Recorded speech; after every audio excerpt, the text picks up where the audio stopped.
इस कार्यक्रम के पुण्यार्चक हैं सिद्धांत जैन, सिविल लाइन, श्री महावीर प्रसाद संजीव जैन सर्राफ, भोगल, दिल्ली।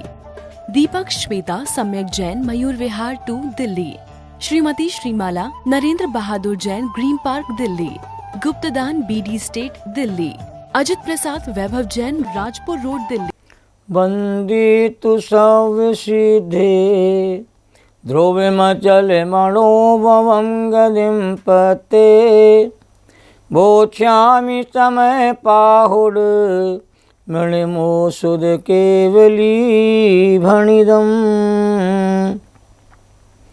निज स्वरूप को परामि रस जामे भर्यो अपार बन्नो परमानंद में समय सारे अविकार। आचार्य कुंद उनके सभी टीकाकारों को नमन और वंदन।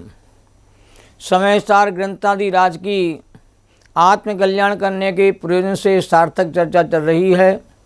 16वीं गाथा प्रारंभ हो गई है और 16वीं गाथा का एक बार आज पुनः वाचन करते हैं। दंसणानि चरित्राणि सेवितवानि साहुलानि चं तानि पुण्यजान तृणवि अपारम चेवनि छेदो। इस गाथा के माध्यम से कहा जा रहा है कि दर्शन ज्ञान चाँद की उपासना सेवा साधु पुरुषों को नित्य माने निरंतर ही करते रहना चाहिए। यह व्यवहार से कहा जा रहा है और शुद्धात्मा की उपासना निरंतर करना चाहिए, परमार्थ से कहा जाता है। अब यहाँ जो गाथा में साधु शब्द आया है, इसको लेकर के बहुत लोगों ने अपने अपने मंतव्य रखे हैं। सब लोगों ने कहा कि साधु माने साधु ही होता है और कुछ ज्ञानी पुरुषों ने कहा साधु माने साधु पुरुष भी होता है। और साधु पुरुष माने जो सज्जन पुरुष हैं, जिनकी भव्यता कहते हैं अल्पकाल में प्रकट होने का अवसर पक रहा है, उनको साधु पुरुष कहा जाता है। तो साधु का साधु भी होता है और सज्जन पुरुष भी होता है। और ये ग्रंथ सभी के लिए, सबके लिए उपयोगी है। किसी के पढ़ने के निषेध के रूप में ग्रंथ नहीं है कि ये ग्रंथ ये नहीं पढ़ सकते हैं। सब पढ़ सकते, जो भव्य जीव हैं सब इस ग्रंथ का रसपान करके अपना कल्याण कर सकते हैं। सभी सुपात जीव इसे पढ़ करके सुपातता को प्रकट करते हैं। और अज्ञानी से ज्ञानी होने के लिए ही सारे ग्रंथ लिखे हैं। मिथ्या दृष्टि से सम्यक दृष्टि होने के लिए, बहिरात्मा से अंतरात्मा होने के लिए ही इन महान ग्रंथों की रचना आचार्यों के द्वारा की जाती है। अब टीका में लिखते हैं कि आत्मा जिस भाव से साध तथा साधन हो, उस भाव से नित्य सेवन करना योग्य है, उपासना करने की योग्य है। और व्यवहार से समझाते हैं कि साधु पुरुषों को दर्शन ज्ञान चाहते का सदा सेवन करने योग्य है। और परमार्थ से देखा जाए दर्शन ज्ञान चाहते का धारी एक चेतन आत्मा ही है। तो तीनों एक आत्मा ही हैं और तीनों आत्मा की ही पर्याय हैं। अन्य किसी द्रव्य की ये दर्शन ज्ञान चाँद की पर्याय नहीं होती है। इस अवसर मुझे अष्टपहाड़ ग्रंथ की एक गाथा याद आती है। उस गाथा में कहा था कि अनंत सिद्ध आचार्य उपाध्याय और साधु ये 5 अवस्थाएं आत्मा की ही हैं। इसलिए मुझे एक आत्मा की ही शरण कहते मुझे प्राप्त हो। गाथा इस प्रकार देखिए। अरुहा सिद्धा इरिया वज्जाया साहु पंच परमेटी ते चित्त दिया दे तम्मा आदाहु में शरणम। इस गाथा में यही कहा है कि मुझे आत्मा की शरण प्राप्त हो, क्योंकि 5 अवस्थाएं आत्मा की ही कही गई हैं। तो निश्चय से आत्मा की शरण प्राप्त करते हैं और व्यवहार से 5 परमेटी की। और कहा भी जाता है निज आत्मा निश्चय शरण व्यवहार से परमात्मा जो खोजता पर की शरण वह आत्मा बहिरात्मा। तो सिद्ध दशा में होने वाली आत्म आराधना साध्य भाव की उपासना है, और चौथे गुणता से लेकर 14वें गुणता तक होने वाली आत्म आराधना साधक भाव की उपासना है। तो साध और साधक भाव से आत्मा की उपासना हमें निरंतर करते रहना चाहिए, इसलिए एक आत्मा ही उपासना करने योग्य है। शादी की सिद्धि भगवान आत्मा के आश्रय से ही होती है और किसी के आश्रय से नहीं होती। पहले भी कहा था कि परद्रव्यों के आश्रय से अशुद्धि आती है और स्वद्रव्य के आश्रय से शुद्धता प्रकट होती है।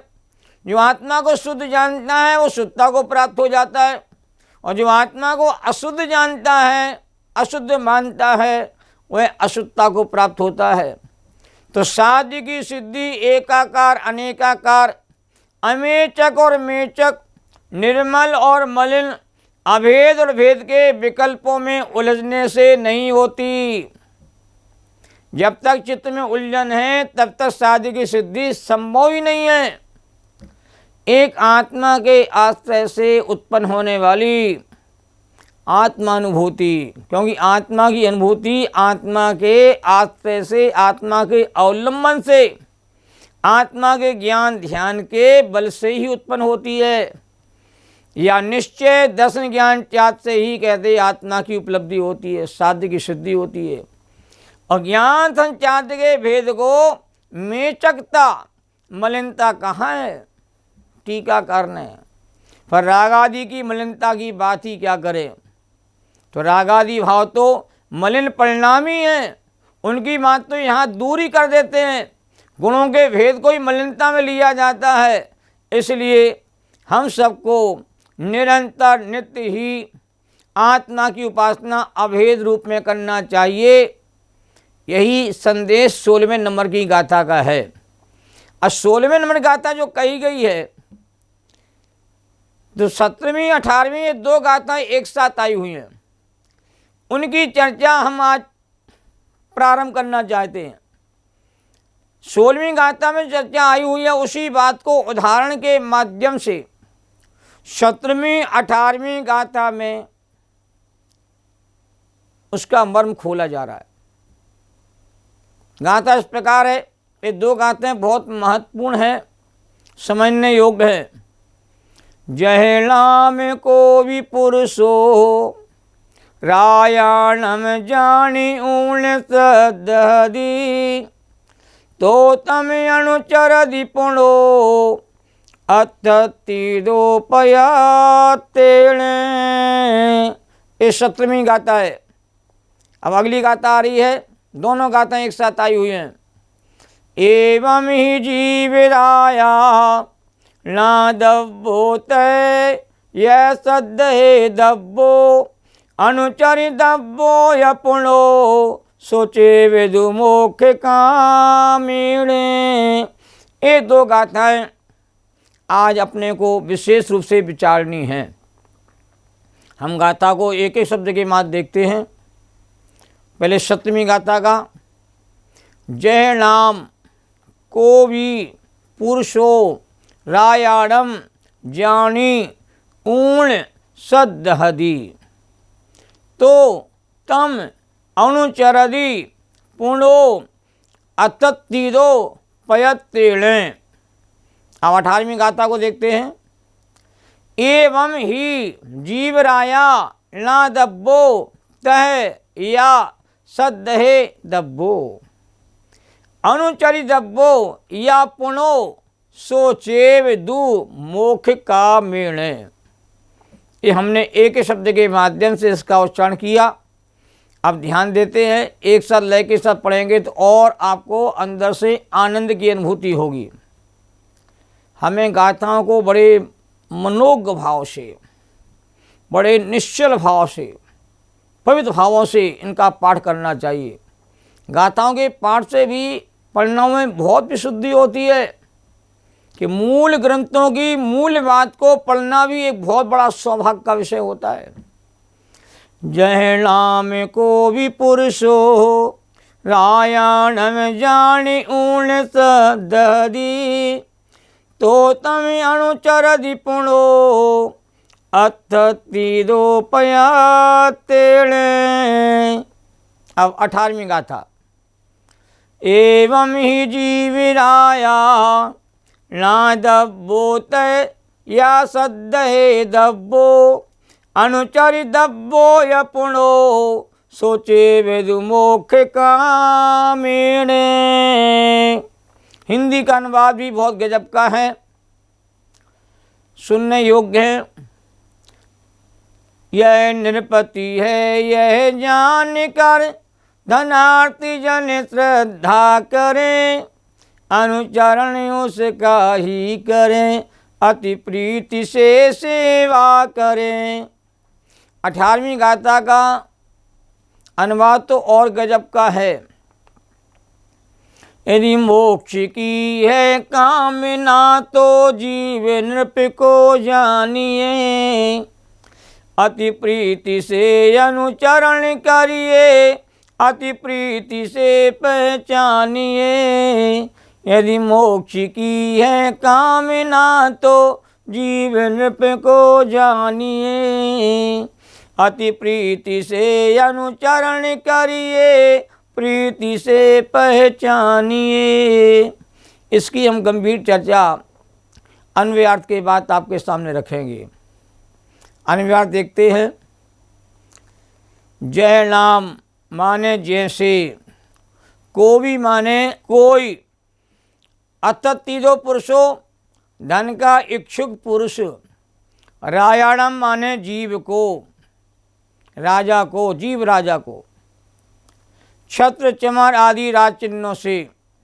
रायाणम माने राजा को, छत्र चमर आदि राज चिन्हों से। जाने गुण माने जान करके, श्रद्धादि माने श्रद्धा करता है, निश्चय करता है।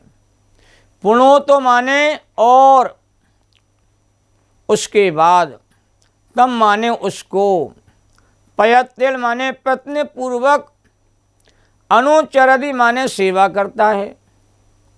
एवं ही माने इसी प्रकार, मोक्ष कामेण माने मोक्ष के इच्छुक को, जीव राया मान जीव रूपी राजा का, ना दब्बो माने ज्ञान करना चाहिए, तह चे माने तथा, श्रद्धे दब्बो श्रद्धान करना चाहिए, पुणोचे फिर, सो चेविदु उसी का, अनुचरितव्यो अनुचरण करना चाहिए, अनुभव करना चाहिए। इस गाथा का बिल्कुल सीधा साधा अर्थ है, जैसे कोई धन का इच्छुक पुरुष राजा को छत्र चमर आदि राज चिन्हों से पहचान कर उसका श्रद्धा निश्चय करता है और उसके बाद प्रयत्न पूर्वक उसकी सेवा करता है, इसी प्रकार मोक्षार्थी पुरुष को जीव रूपी राजा का ज्ञान करना चाहिए, उसका श्रद्धान करना चाहिए, फिर उसी का अनुसरण करना चाहिए, फिर उसी का अनुभव करना चाहिए।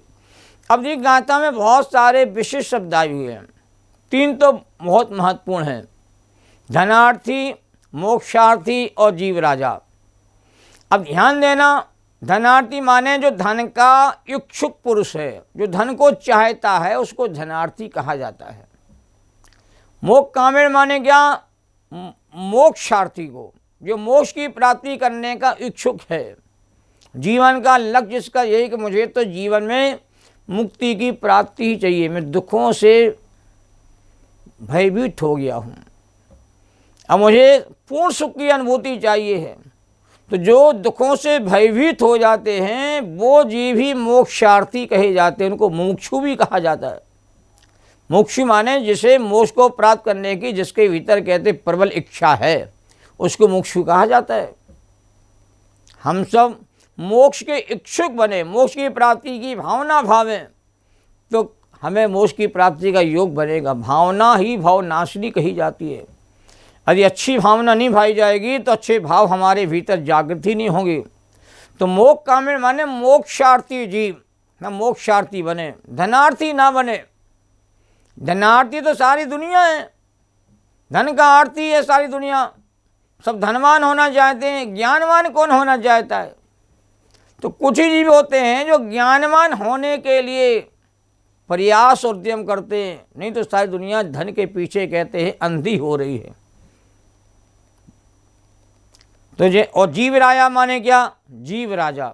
अब देखिए यहाँ आचार्य कुंद कुंद देव ने जीवों को, संसारी जीवों को जीव राजा कहा है। जीव को भिखारी नहीं बताया, जीव को राजा कहा है, सम्राट कहा है, चक्रवर्ती कहा है।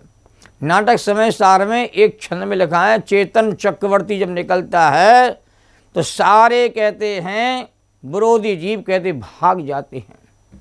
जिस दिन चेतन चक्रवर्ती का स्मरण होता, जीव राजा का आपको अनुभव होता, विश्वास होता है, तो सारे विकारी परिणाम कहते भाग जाते, तितर बितर हो जाते हैं। और राजा के पास कोई कमी नहीं होती, राजा पूर्ण परिपूर्ण होता है, हर दृष्टि से समृद्ध होता है। ऐसा जीव राजा है। तो गुणों से भी मैं पूरा हूँ, द्रव्य से मैं सबसे बड़ा द्रव्य हूँ, और प्रणवन मेरा धर्म है।